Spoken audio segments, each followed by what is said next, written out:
আজকের আলোচনা হবে ওসিয়ত সম্বন্ধে। মানুষ যখন প্রচন্ড রোগে আক্রান্ত হয়ে যায়, বড় ব্যাধি হয়ে যায় আর শয্যাশায়িত হয়ে থাকে, মানুষ আর নড়াচড়ার ক্ষমতা থাকে না, মানুষ আর হতাশ হয়ে যায়, সে মৃত্যুর সঙ্গে পাঞ্জা লড়তে থাকে। এরকম টাইমে মুমূর্ষ অবস্থা হওয়ার পূর্বে তাকে ওসিয়ত করে যেতে হবে। আল্লাহ রাব্বুল আলামিন বলেন, ওয়ালাকাদ ওয়াসাইনাল, আর নিশ্চয়ই আমি বলেছি ওসিয়ত করার জন্য। ওয়ালাকাদ ওয়াসাইনাল লাযিনা উতুল কিতাবা মিন ক্বাবলিকুম ওয়া ইয়্যাকুম আনিত্তাকুল্লাহ, অর্থাৎ তোমাদের পূর্বে যে আহলে কিতাব এবং তোমরাও আল্লাহর ওয়াস্তে উপদেশ গ্রহণ করো এবং অপরকে উপদেশ দিয়ে তবে যাও। আনিত্তাকুল্লাহ, আর এটাকে উপদেশ দিতে হবে আল্লাহর ভয় হয়, আল্লাহ ভীরু যেন হয়ে যায়। তাই ওসিয়ত মানি উপদেশ। ওসিয়তের বহুবচন ওয়াসায়া, মানে উপদেশ বা ভালো ভালো কথা বলা, যে কথাগুলি এহকালেও কল্যাণ হবে, পরকালেও কল্যাণ হবে, দুই জায়গাতেই তার ভালো হবে, তার নিজেরও ভালো হবে, যার জন্য ওসিয়ত করছে তারও মঙ্গলময় হবে, দুই জনারই কল্যাণকর হবে। সেজন্য প্রত্যেকটা মানুষের ওসিয়ত করাটা বাধ্যতামূলক, করতেই হবে। হযরতে আব্দুল্লাহ বিন ওমর তিনি এত ওসিয়ত করতেন যে প্রতি রাত তিনি ওসিয়ত করে যেতে উপদেশ দিতেন এবং বালিশের নিচে খাতায় লিখে কাগজে বালিশের নিচে রাখতেন। যদি এই রাত্রিতে আমার মৃত্যু হয়ে যায়, তাহলে পুনরায় দেখে নেবে যে এই ওসিয়ত কি লেখা আছে এবং তার ওয়ারিসগণ পড়ে সেই অনুযায়ী কাজ করবে। সেজন্য এই ওসিয়তটা প্রতি রাত করতেন। সাহাবায়ে কেরাম করতেন, ফ্যামিলিদেরকে ওসিয়ত করতেন, মুত্তাকি পরহেজগার মানুষকে ওসিয়ত করে যেতেন। বিভিন্ন ওসিয়তের কথা আছে কোরআন এবং সহিহ হাদিসে।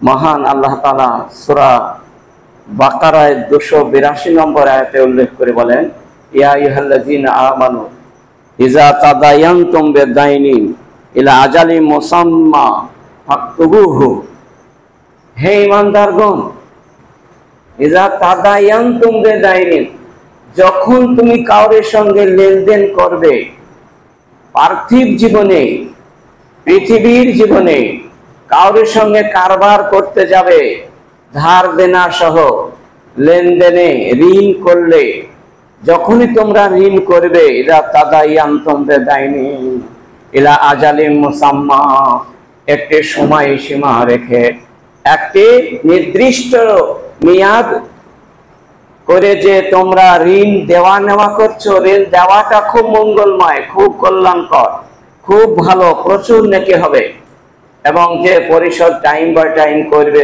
তারও প্রচুর নেকি হবে।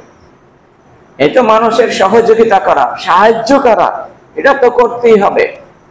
তা এটাই মহান আল্লাহ তাআলা বলছেন, ইযা তাদায়ানতুম বিদাইনিন, যখনই তোমরা ঋণের লেনদেন করবে, ইলা আজালিন মুসাম্মা, একটি সময় সাপেক্ষে, একটি মেয়াদ নির্দিষ্ট করে, ফাকতুবুহু, সেটা খাতায় লিখে রাখো। এমনি রেখো না, মৌখিক কিছু করবে না, বরং লিখিত ভাবে রাখো, এটা ফরজ, লিখিত ভাবে রাখতেই হবে। সেজন্য অবশ্যই এটা করতে হবে। মানুষ যখন মারা যায়, তখন তাকে চারটি জিনিস তাকে করতে হবে, জানতে হবে। আমাদের মধ্যে কেউ যদি মারা যায় বা আমি যদি মারা যাই, সঙ্গে সঙ্গে তার অভিভাবক অভিভাবিকারা তার ওয়ারিসগণরা খুব দ্রুতগামী একসঙ্গে বসে যাবে। যারা ভালো ভালো মানুষ একসঙ্গে বসে যাবে এবং চিন্তা ভাবনা করবে সামান্য কয়েক মিনিট। ইয়াবদাউ বিতাকফিনিহি ওয়া তাজহিজিহি মিন গায়রি তাবযিরিন ওয়া তাকদিরিন। তাহলে কি করতে হবে? ইয়াবদাউ বিতাকফিনিহি ওয়া তাজহিজিহি, তার দাফন কাফনের ব্যবস্থা করতে হবে। 1 নম্বর এটা শুরু করতে হবে। এই দাফন কাফন যেন তার তাবযিরিন মানে বেশি ব্যয়ভার না হয়, খুব মূল্যবান কাফন যেন না হয়, খুব দামি কাফন যেন না হয়, ওয়ালা তাকসিরিন, আর খুব নিচের মানের যেন কাফন না হয়। একটা সাধারণ মাঝামাঝি মধ্যম পন্থা অবলম্বন করে, খায়রুল উমুরি আওসাতুহা, মধ্যম কার চালটাই সর্বোত্তম। তাই তার খুব দামি কাপড়ও হবে না, খুবই কমা কাপড়ও হবে না, মাঝামাঝি কাপড়ের ব্যবস্থা নিতে হবে। তারই সম্পদের টাকা থেকে যে মারা যাচ্ছে, তার অরিজিনাল টাকা থেকেই নিতে হবে।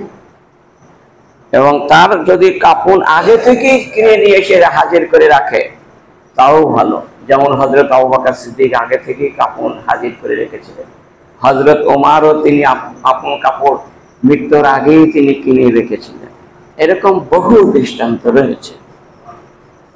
তাহলে বোঝা গেল 1 নম্বর। 2, কাপড়ের ব্যবস্থা যখন হয়ে গেল হালাল টাকা দিয়ে, বৈধ টাকা দিয়ে যখন হয়ে গেল, যেমন জাকাত বের করা আছে, ওসুর বের করা আছে, কোনো অসুবিধা না, বিশুদ্ধ টাকা দিয়ে তার কাফন হয়ে গেল। কাফনের ব্যবস্থা থাকলো। এবার কে কিনতে যাবে সেটা এখন পাঠানো হবে না। একটা চিন্তা হলো নম্বর 2। তারপর 2 নম্বর চিন্তা ভাবনা তাকে নিতে হবে যে তাকজা দয়ুনুহু মিন জামিয়ে মা বাকিয়া মিন মালিহি, তার ঋণ দেখতে হবে, তার লেনদেন কোথায় করেছে, কোন দোকানে বেশি যাতায়াত করত, কোন মানুষের সঙ্গে বেশি উঠাবাস করতো জগতে, সেই মানুষটাকে তাড়াতাড়ি ডেকে নিয়ে আসতে হবে। তাড়াতাড়ি হাজির করে বলতে হবে, ভাই তোমাদের সঙ্গে তো লেনদেন করতো, কত টাকা তোমরা পাবা বা সে কত পাবে বলো তো। শুধু বললে কিছুই পাবে না, বা পাবে এত টাকা, সঙ্গে সঙ্গে লিখে নিতে হবে, দেরি করা হবে না। তারপর যে দোকানে ধার দেনা করতো, ঋণ হতো, সেই দোকানে একটা ছেলেকে তাড়াতাড়ি মোটরসাইকেল পাঠিয়ে দাও, 10 মিনিটের মধ্যে সেখান থেকে ঘুরে আসো, কত টাকা কে লিখে নিয়ে চলে আসো। এটা হয়ে গেল সমাধান।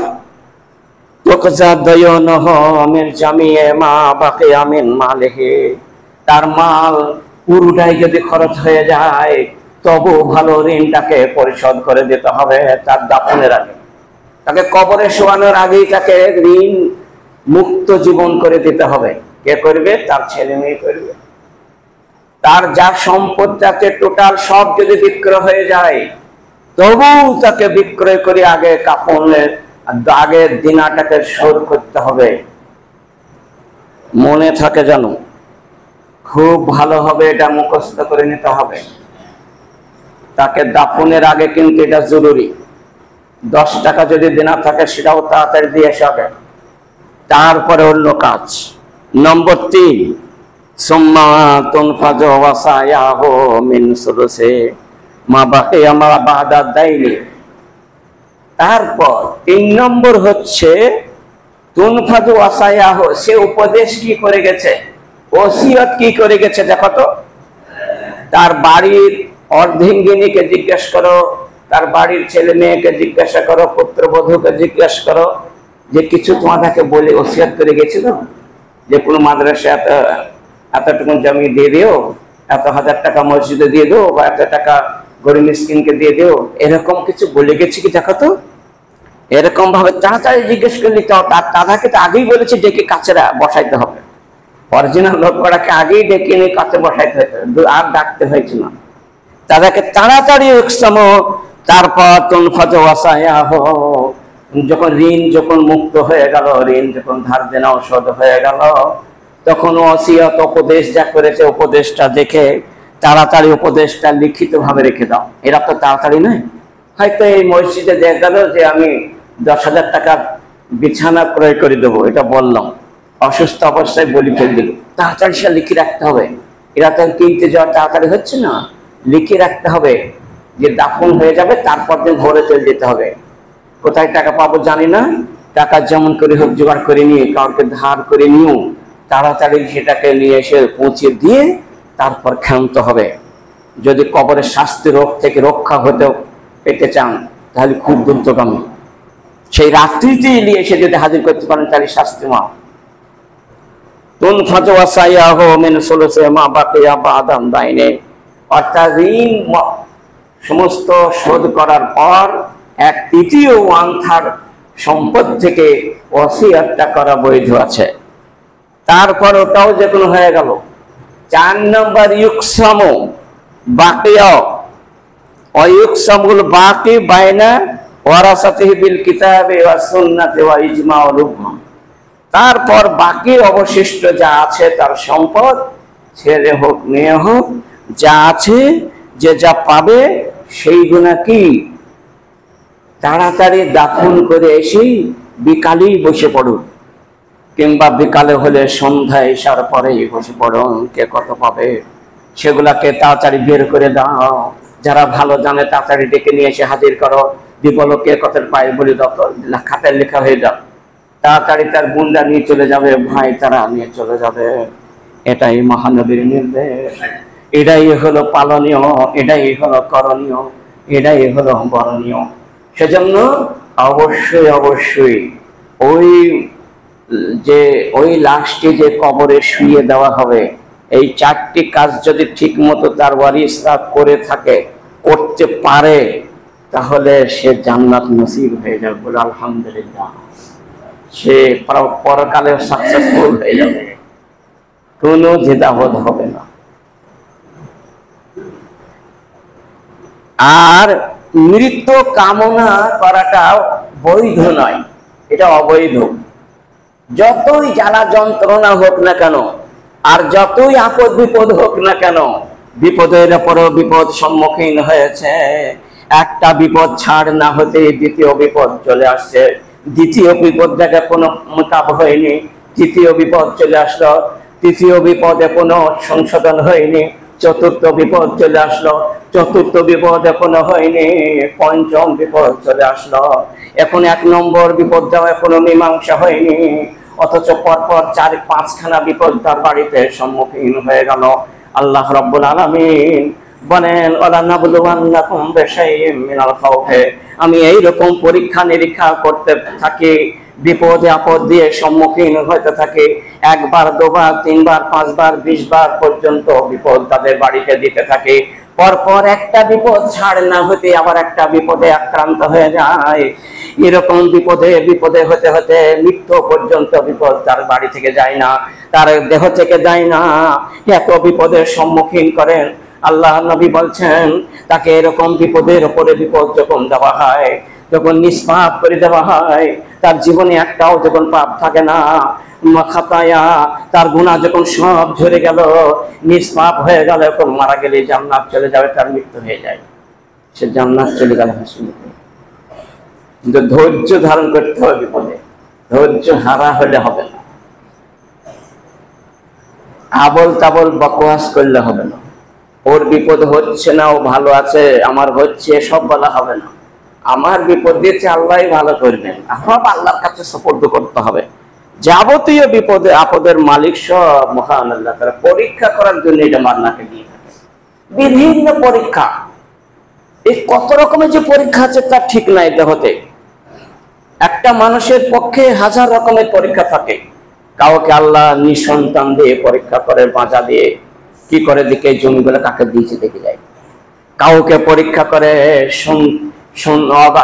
প্রচুর সন্তান সন্ততি ছেলে মেয়ে দিয়ে দেয়, দেখে এ কি করছে, ছেলে মেয়েকে কি করে গেল দেখি, বেশি কম করলো কিনা।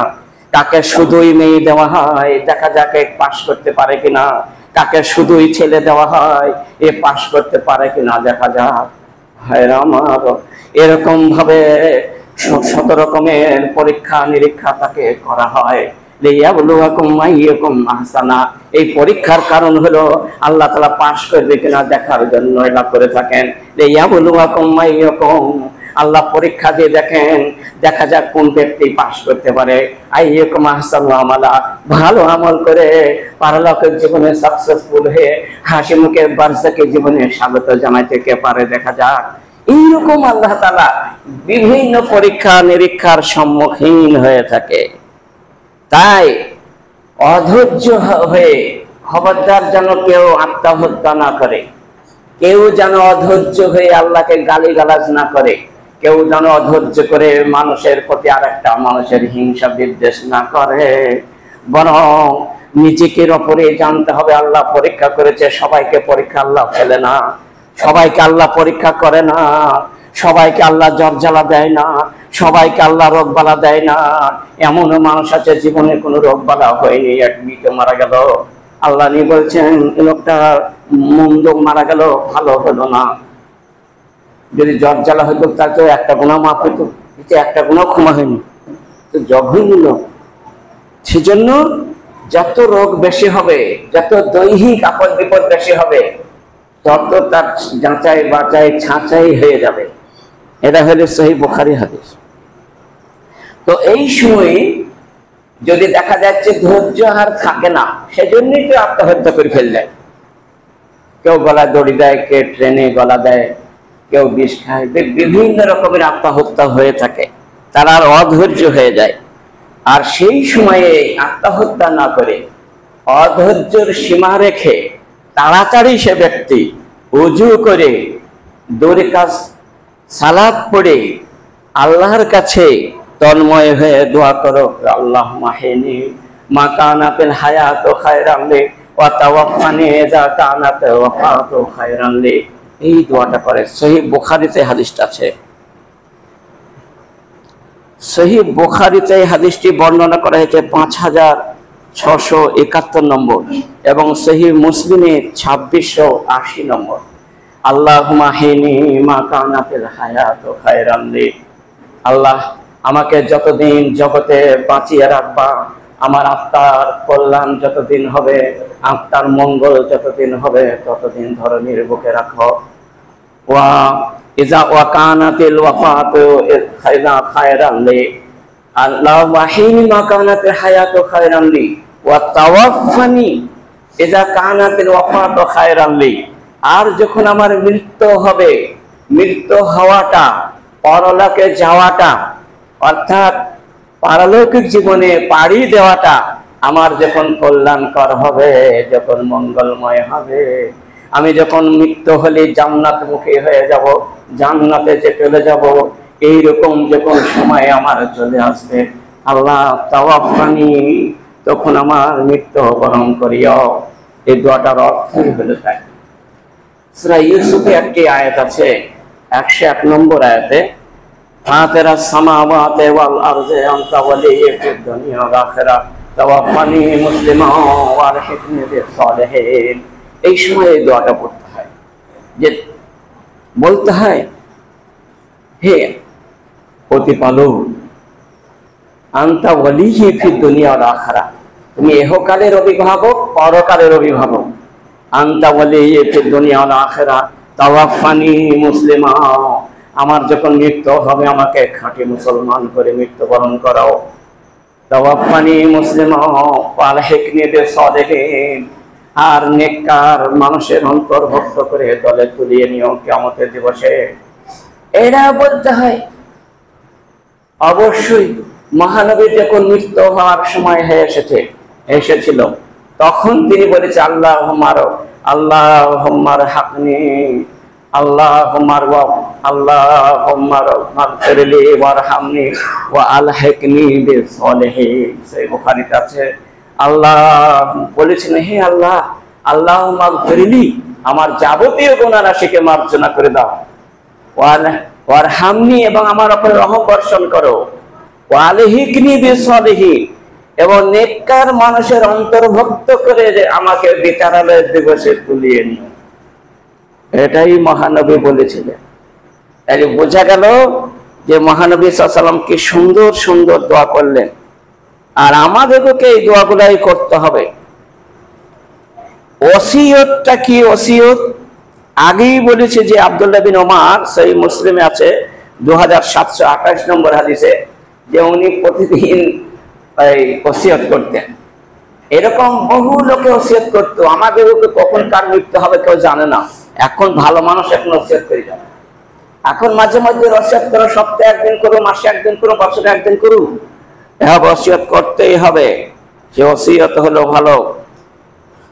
তাই যেমন হযরত ইব্রাহিম আলাইহিস সালাম ওসিয়ত, ওয়ালা তামুতুন্না ইল্লা ওয়া আনতুম মুসলিমুন, ইব্রাহিম আলাইহিস সালাম তিনি ওসিয়ত করেছিলেন, বেটা ইয়াকুব এবং জেনে রেখো তোমরা অবশ্যই ইসহাক এবং ইসমাঈল, হযরত ইব্রাহিম আলাইহিস সালামের দুই পুত্র ইসহাক এবং ইসমাঈল, তার পুত্র হচ্ছে ইয়াকুব, তার পুত্র হচ্ছে ইউসুফ, পরপর চারজন বাপ বেটা নবী। এই সমস্ত লোকগুনাকে ডেকে, ইসহাককে ডেকে এবং ইয়াকুবকে ডেকে বলেছিলেন, মুসলমান না হওয়া পর্যন্ত তোমরা যেন মৃত্যুবরণ করিও না, খাঁটি মুসলমান হয়ে জগতে বাস করবা আর আল্লাহকে ভয় করে চলো। এটা হযরতে ইব্রাহিম আলাইহিস সালাম তিনি পুত্রদ্বয়কে ওসিয়ত এবং নসিহত করে গেছিলেন। হযরত ওমর তিনি ওসিয়ত করে গেলেন, মুহাজির এবং আনসারদেরকে তোমরা ইজ্জত করবে, তাদের সম্মানটাকে অক্ষুণ্ণ রাখবে। যতদিন একজন মুহাজির একজন আনসার এই জগতে থাকবে, মদিনার মাটিতে থাকবে, ততদিন তাদের সম্মানকে রক্ষা করিও। এটা মৃত্যুর আগে তিনি ওসিয়ত করে গেলেন। হযরতে আয়েশা সিদ্দিকা রাদিয়াল্লাহু তাআলা আনহা তিনি ওসিয়ত করলেন, হযরতে আব্দুল্লাহ বিন জুবায়েরকে তুমি আমার জানাজার নামাজ পড়াবে, শুধু তাই নয় আর আমাকে বাকিউল গারকাদ কবরস্থানে তুমি দাফন করে দিও। কাকে ওসিয়ত করলো? আব্দুল্লাহ বিন জুবায়েরকে ওসিয়ত করে গেলেন হযরতে আয়েশা সিদ্দিকা রাদিয়াল্লাহু তাআলা আনহা। তিনি বললেন, হে আব্দুল্লাহ বিন জুবায়ের, তুমি জেনে রেখো তোমাকে জানাজা পড়তে হবে এবং তোমাকে আমি হকদার বানিয়ে যাচ্ছি। তুমি আমার দাফন কাফনের পরে তুমি সমাধিত করবে বাকিউল গারকাদ, মাটি মদিনার যে কবরস্থান আছে। বিদাতীরা এটা আলাদা ধরনের বলে, জান্নাতুল বাকি বলে। এটা হচ্ছে শিয়াদের উৎপন্ন কথা। অনেক মুসলমানরা বলে জান্নাতুল বাকি, কিন্তু এটা হচ্ছে হাদিস কোরআনের কথা না, এটা বিদাতি কথা, শিরকি কথা। হাদিস আছে বাকিউল গারকাদ, গারকাদ কবরস্থানে আমাকে সমাধিত করে দিও। এটাই মহানবী বললেন। সহিহ বুখারীতে হাদিসটি 1391 নম্বর হাদিস, যে হযরত বাকিউল গারকাদ কবরস্থানে আমাকে কবরস্থ করে দিও। হযরত আব্দুল্লাহ বিন জাবের একটা বিখ্যাত সাহাবা, বাপ বেটাই। তো জাবের রাদিয়াল্লাহু তাআলা আনহু উহুদের যুদ্ধে তিনি শহীদ হয়ে যান, যার জন্য জাবের তার ছেলে আব্দুল্লাহকে বলে গেলেন যে আমার 9টা কন্যা, 6টা বিবাহ হয়ে গেছে, 3টি বাকি থাকলো ছোট ছোট, তো তোমার দায়িত্ব আছে, ওসিয়ত করে যাচ্ছে উপদেশ, তোমাকে বিবাহ দিয়ে দিতে হবে, তাদের দেখভাল তোমাকে পূর্ণাঙ্গ করতে হবে। তাই হযরতে জাবেরের ছেলে আব্দুল্লাহ তিনি দোষীজা অর্থাৎ বিধবা মহিলাকে বিবাহ করেছিলেন। তিনি হচ্ছেন তিনি আয় বড় মানুষ আব্দুল্লাহ বিন জুবায়ের, কিন্তু একটা কয়েক ছেলের মাকে বিয়ে করলেন এই জন্য যে আমার ওই ছোট ছোট বোন আছে, 2.5 বছরের 3 বছরের বোন আছে, ওদেরকে দেখভাল করার জন্য, ওদেরকে সুন্দরভাবে লালিত পালিত করার জন্য। একটা যদি আয় বড় মেয়ের সঙ্গে বিবাহ দেওয়া হয় তাহলে ও ভালোভাবে দেখভাল করবে না, তার সঙ্গে এরাও আয় বড়, তার সঙ্গে মারামারি করবে। এই ভেবে বাপের ওসিয়ত অনুযায়ী তিনি আয় বড় বিয়ে না করে 4-5 ছেলের মাকে বিবাহ করে নিয়ে এসে নিজের মায়ের মতো ওই বোনগুলাকে দেখভাল করে সারা জীবন ওইভাবে বিবাহ দিয়ে সুন্দরভাবে সবাই জান্নাত চলে গেছে। ভাইয়ের আমার, সহিহ বুখারীর হাদিস। তাহলে বোঝা গেল সহিহ বুখারীতে এই হাদিসটাও রয়েছে। তাহলে বোঝা গেল যে কত রকমের ওসিয়ত করে গেছে। আর আমি ওসিয়ত করছি প্রত্যেকটা নরনারীর কাছে, প্রত্যেকটা মুসলমান নরনারীর কাছে আমি ওসিয়ত রইল যে সারা জীবন নিজেও নামাজ পড়তে হবে, হক্কানি নামাজ পড়তে হবে, টাইম বাই টাইম নামাজ পড়তে হবে, সূরাগুলো মুখস্থ করে রীতিমতো জেনে শুনে পড়তে হবে।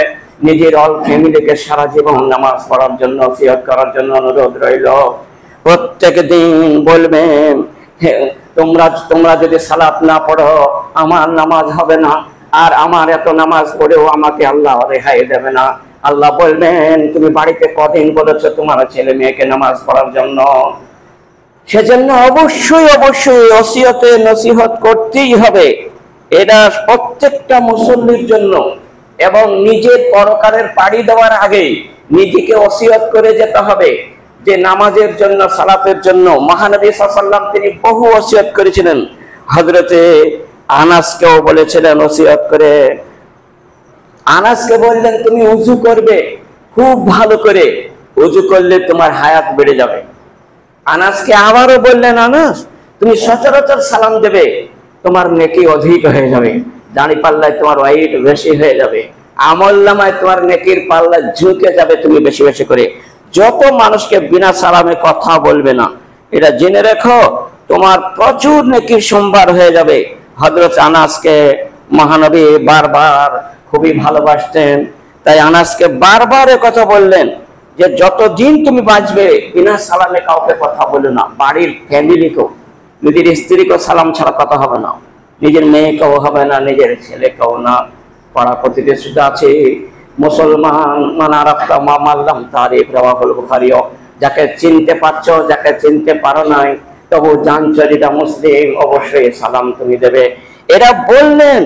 তারপর বললেন, মহানবী নিজেও বললেন, মহিলাদের দিকে তোমরা সদাচরণ করিও, মহিলাদের দিকে তোমরা স্বাধীনতা, ভদ্রতা এবং খুব মার্জিত ভাষায় কথা বলে তাদেরকে ইস্তাউসু বিনিসায়ে খায়রান, মহিলাদেরকে ওসিয়ত করবা ভালো ভালো উত্তম কথা।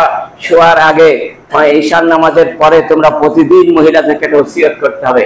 ইস্তাউসু বিনিসায়ে খায়রান, রাওয়াহুল বুখারী। মহানবী বললেন, তোমরা প্রতিদিন নিজের স্ত্রীকে ওসিয়ত না করা পর্যন্ত তোমাদের ঘুম হবে না, তোমরা ঘুমাতে যাবে না। অগতি একটা ওসিয়ত করবা প্রতিদিন একটা করে, বছরে 365 দিনে 365টা ওসিয়ত তুমি করে ফেলো। এটা তো ভালো কথা, বলতেই হবে। এটা মহানবী যুগে উভয়ই করা, ওসিয়ত করা, স্বামী স্ত্রীকে করতে, স্ত্রী স্বামীকে করতে, তারও তো মৃত্যু আছে। আল মুমিনুনা ওয়াল মুমিনাত বাযুহুম আউলিয়াউ বায ইয়ামুরুনা বিল মারুফ ওয়া ইয়ানহাউনা আনিল মুনকার ওয়া ইউকিমুনাস সালাতা ওয়া ইউতিনাজ যাকাতা ওয়া ইউতিউনাল্লাহা ওয়া রাসূলাহু উলাইকা সায়ারহামুহুমুল্লাহ। আল্লাহ রাব্বুল আলামিন সূরা তাওবা ৭১ নম্বর আয়াতে উল্লেখ করে বলেন, আল মুমিনুনা ওয়াল মুমিনাত, মুমিন পুরুষ আর মুমিনাত নারী, স্বামী আর স্ত্রী এক, বাযুহুম আউলিয়াউ বায, এক অপরের নিবিড় সম্পর্ক, বন্ধু। কিসের বন্ধু? ইয়ামুরুনা বিল মারুফ, ভালো কাজের হুকুম দেবে, কল্যাণ কাজের আদেশ করবে। ওয়া ইয়ামুরুনা বিল মারুফ ওয়া ইয়ানহাউনা আনিল মুনকার, মন্দ কাজে বারণ করবে। স্বামী স্ত্রীকে বলবে, স্ত্রী স্বামীকে বলবে। এর জন্যই বলা হয়েছে ওয়া ইউকিমুনাস সালাতা, আর নামাজকে প্রতিষ্ঠিত করার জন্য বারবার প্রতিদিন শয়নকালে বলে যাবে ফ্যামিলিকে। যাকাত প্রদান করার জন্য বলবে, তাহলে কি এবং আল্লাহ এবং আল্লাহ রাসূলের আনুগত্য সারা জীবন করে যাবে। তাহলে কি হবে? সায়ারহামুহুমুল্লাহ। এই বাড়িতে এইরকম স্বামী স্ত্রীর ঘরে আল্লাহর তরফ থেকে রহমত, কল্যাণ আর মাগফিরাত ঝিমঝিম করে সবসময় অর্পণ হবে। আল্লাহর তরফ থেকে রহমতের বাড়ি হবে। সেজন্য এগুলাকে করতেই হবে এক অপরের। এবার ওসিয়তটা বেশ কয়েকটা হাদিস এখন থেকে যাচ্ছে। তো ওসিয়তটা হযরতে সাদ বিন আবি ওয়াক্কাস আসলেন, যে মহানবীকে বললেন, যে আমার ইন্না লি মালান কাসিরা, আমার প্রচুর সম্পদ আছে, আর লা ইয়ারিসুনি ইল্লা ইবনাতুন, একটাই মেয়ে আছে, আমার কেউ নাই। তাহলে কি আমি কি টোটাল মালকে আমি দান খারাপ করে দেবো? মহানবী বললেন, না না, তো ওটা হবে। আবার বললেন, তাহলে কি সুলুসাই মালিহি, আমি কি দ্বিতীয় অংশটা কি করে দেবো? মানে 3 ভাগ করে 2 ভাগ দান করে দেবো, 1 ভাগ থাকবে? বল না, এটাও হবে না। তারপর জিজ্ঞেস কর 17 অর্ধেকটা দান করে দেবো আর অর্ধেকটা থাকবো না, এটাও হবে না। আবার বললেন তাহলে কাসীরুন 3 ভাগের 2 ভাগ থাকবে, 1 ভাগে দান করে দিই। তখন বললেন হ্যাঁ এটা হবে, তবে এটাও অধিক। কেননা তোমার মেয়েকে তুমি এমন ভাবে রেখে যাও যেন কাউরের কাছে ভিক্ষার ঝুলি হাতে না পাতে, এইরকম ভাবে স্বয়ং সম্পূর্ণ করে স্বাবলম্বী করে তুমি রেখে যাও। এটা যে মাল তাকে যেটাই দেবা সেটা সাদকার মধ্যে, দানের মধ্যে গণ্য হয়ে যাবে। অতএব খবরদার টোটাল মাল কাউকে দিয়ে দেও না, তুমি এটা তোমার ফ্যামিলির জন্যই রেখে যাও, তোমার মঙ্গলময় হবে। সহিহ বুখারীতে এই হাদিসটি বর্ণনা করা হয়েছে এবং সহিহ মুসলিমে হাদিসটি 1628 নম্বর এবং সহিহ বুখারীতে 1295 নম্বর হাদিস, যে সাদ বিন আবি ওয়াক্কাসকে যে কথা বললেন। হজ্জাতুল বেদাতে আল্লাহ নবী বলেছে ইন্নাল্লাহা আতা কুল্লাযী হাক্কিন হাক্কাহু আলা ওসিয়াতা লিওয়ারিসি। মহানবী বললেন ওসিয়তকে যেন ওয়ারিসিনকে কেউ যেন ওসিয়ত না করে দেয়। সেই আবু দাউদে এই হাদিসটি 2870 নম্বর, যে ওয়ারিস যে ছেলে মেয়ে আছে এদেরকে যেন ওসিয়ত করা হারাম, এদেরকে উপদেশ দেওয়া যাবে না। কি উপদেশ? এটা ওসিয়ত মানে হচ্ছে মাল মাত্তার সম্পদ বা টাকা পয়সা বেশি কম করার জন্য এটা করা হবে না। বরং যে কেউ হয় না মসজিদ, কেউ হয় না মসজিদে ওসিয়ত করে দাও, দান করে দাও, ওটা হবে। মাদ্রাসা কেউ হয় না, তার আত্মীয় নয়, এটা ওসিয়ত করে দাও হবে। গরিব দুঃখী মানুষ কেউ হয় না, তাদেরকে দিয়ে দাও, বহু টাকা ঋণ মুক্ত হয়ে যাবে, এটা ওসিয়ত হয়ে যাবে, এটা ওসিয়ত এবং নসিহত হয়ে যাবে। সেজন্য মহানবী বললেন এই কাজ করো, খুবই ভালো হবে। তাহলে আমরা বুঝতে পারলাম যে ওসিয়তের ব্যাপারটা কতটা গুরুত্ব এবং গুরুত্বপূর্ণ অধ্যায়, কতটা সুচিন্তিত বিষয়। আজকে প্রত্যেকটা মানুষকে চিন্তা ভাবনা করতে হবে মৃত্যুর আগে, বহুদিন করতে হবে, একদিন নয়। চিন্তা ভাবনা করতে হবে। সাহাবারা সবাই চিন্তা ভাবনা করতেন, কি আজকে ওসিয়ত করলাম, কোন লোকটাকে আজ নামাজের জন্য আজ বলেছি, আজকে একবার বলা থাকে তাহলে আজকে দিনটা আমার পার হয়ে গেল, মরে গেলে আমি জান্নাত পাবো। কাল দেখলাম আজকে কিছু বলা হয়নি, কাউকে তো ভালো কাজের দিকে বলাই হয়নি, আজ কিন্তু পার নাই, মরা গেলে বিপদ। এইরকম ভাবতে লোকেরা। আর একটা করে নিতে হবে। মহানবী বললেন যার বয়স আইয়ুল ইসলামে খায়রুন, সবথেকে সর্বোত্তম মানুষকে। তখন মহানবী বললেন মান তাআলা উমরুহু ওয়া হাসানা আমালুহু, যার বয়স বেশি পাবে আর ভালো কাজ নেকির কাজও খুব বেশি আছে, এই লোকটা সেরা। মহানবী বললেন তাই আমার একটা ওসিয়ত হলো, নসিহত হলো, আমার একটা উপদেশ হলো এই মসজিদের মুসল্লিগণের উপরে, যে আমরা একটা রুটিন মাফিক করে নেব, একটা রুটিন করে নেব আজ থেকে। রুটিন করে নিয়ে সেই রুটিন অনুযায়ী আমি জীবনযাপন করব। কিরকম রুটিন? 5 ওয়াক্ত সালাত আছে, তো জোহরের সময় আমি কোন কোন দোয়াটা পড়ব, আসরের সময় কোনটা পড়ব, মাগরিবের সময় কোনটা পড়ব, ইশার সময় কোনটা পড়ব, ফজরের সময় কোনটা পড়ব, চাষের সময় ইশরাকের সময় কোনটা পড়ব। এই রুটিন করে নিতে হবে, লিখিত ভাবে রুটিন করতে হবে। নিজে না জানলে যারা জানে তাদের কাছে অনুরোধ করে লিখে নিতে হবে এবং মুখস্থ করে শুনিয়ে দিতে হবে, তারপর আমল শুরু করে দিতে হবে। জান্নাত যদি যেতে হয়, জান্নাত যদি পেতে হয়, কবর নীরব নগরে যে বাতি জ্বালাতে হয়, নীরব নগরে কঠিন কবরের সময় ভাইরে, আজকে এখন আমরা ফাঁকা মাথায় পড়ে আছে, আমাদের শ্বাসকষ্ট হলেও অসুবিধা নাই, তবু ফ্যান চলছে, তবু থাকতে পারি নাই। এখন যদি কবরে গিয়ে শুয়ে দেওয়া হয়, কিরকম কঠিন জায়গা, এইখানে গরমে টিকতে পারি নাই, ওখানে কেমন করে টিকবো, চতুর্দিকে ঘেরা কুটুরির ঘর, এত অন্ধকার কি বলবো। আনা বাইতুল জুলমাতে, আমি অন্ধকারের ঘর, আমি বাইতুল দুর, আমি সাপ বিচ্ছু ভোলতা বমরার ঘর। আনা বাইতুল ওয়াহদাতে, আমি একার ঘর। আনা বাইতুল তোরাম, আমি মাটির ঘর। আমার কাছে আসতে হলে সম্বল নিয়ে আসতে হবে, তৈরি করে আসতে হবে, পরিশ্রম করে আসতে হবে, মেহনত করে আসতে হবে। রাতে ঘুমালে হবে না, রাতে জেগে জেগে আল্লাহর ইবাদত বন্দেগিতে লিপ্ত থাকতে হবে, কোরআন মাজিদ তেলাওয়াত করতে হবে। তবেই তুমি আলো পাবে, তবেই অন্ধকার কেটে যাবে, তবেই তুমি আমার কাছে আরামে থাকতে পারবে।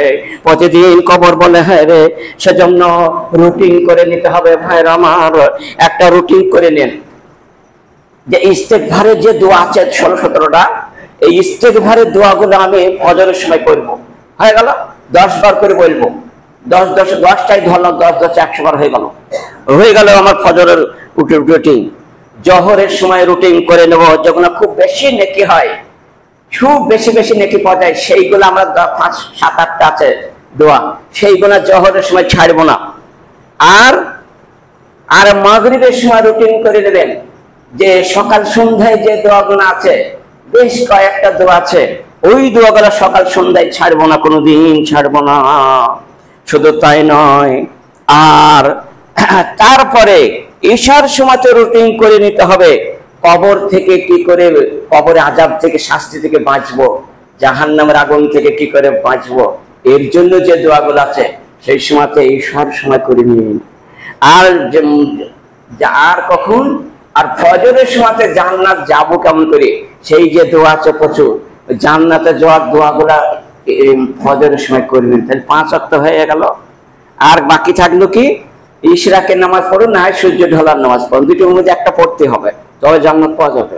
তাহলে 40 বছর বয়স হয়ে গেছে, অনুরোধ রাখছি যে তারপরে ওই সূর্য ঢলার নামাজের পরে একটা রুটিন করে নিতে হবে যে দরুদ, নবী সাহেবের উপরে 5খানা সহি দরুদ আছে, ওই দরুদ কটা আমরা 100 বার করে 500 বার পড়বো। বা 6টা রুটিন দিলাম, 6টা রুটিন হলো। ভাইরা আমার, এরকম রুটিন মাফিক যদি আমরা করতে পারি, মহানবী বললেন মান তাআলা আমরুহু, যার বয়স বেশি হবে, ও হাসুনা আমালুহু, আর যারা এরকম রুটিন বললাম, এরকম রুটিন মাফিক যারা পড়বে, মহানবী বললেন স্বর্গীয় জীবন হবে, তারা মৃত্যু হতে দেরি, জান্নাত যেতে দেরি নাই। মিশকাতে হাদিসটি 5285 নম্বর হাদিস, তার মানে 5285 নম্বর হাদিস মিশকাতে দেওয়া হয়েছে। তিরমিজি, আবু দাউদ এই হাদিসটা রয়েছে। তাহলে আমরা বুঝতে পারলাম রুটিন মাফিক আমরা কিন্তু করব। আজকের ওয়াজটা কিন্তু নিছক এই মসজিদের জন্যই হলো। এই মসজিদে যারা এখন আছেন, নর হোক চার নারী হোক, প্রত্যেকটি আমি ওসিয়ত এবং নসিহত এবং উপদেশ করে যাচ্ছি। হয়তো আমার বয়স শেষ, আমি জানতে পারছি যে আমাদের বয়স শেষ হয়ে গেছে, আর কদিন আছে জানি না, সেজন্য অনুরোধ রেখে যাচ্ছি, ভাইরা আমার মতো যাদের বয়স হয়ে গেছে তাদের কাছে আকুল আবেদন রাখছি, রুটিন যদি আপনারা আমার কাছে করে নেন আমি খুব খুশি হব। যে আসবে তাদেরকে মারহাবা, তার উপরে ওয়েলকাম, তার উপরে স্বাগতম, সময় ব্যয় করে রুটিন লিখে দেবো। অনুরোধ রাখছে রুটিন লিখে পড়ার জন্য। এই রেখেই আজকের এই সংক্ষিপ্ত আলোচনা এখানে আমার আদায় নিলাম। আকুলু কাওলি হাযা আস্তাগফিরুল্লাহ লি ওয়া লাকুম ওয়া লিসাইরিল মুসলিমিন ইন্নাহু হুয়াল গফুরুর রহিম।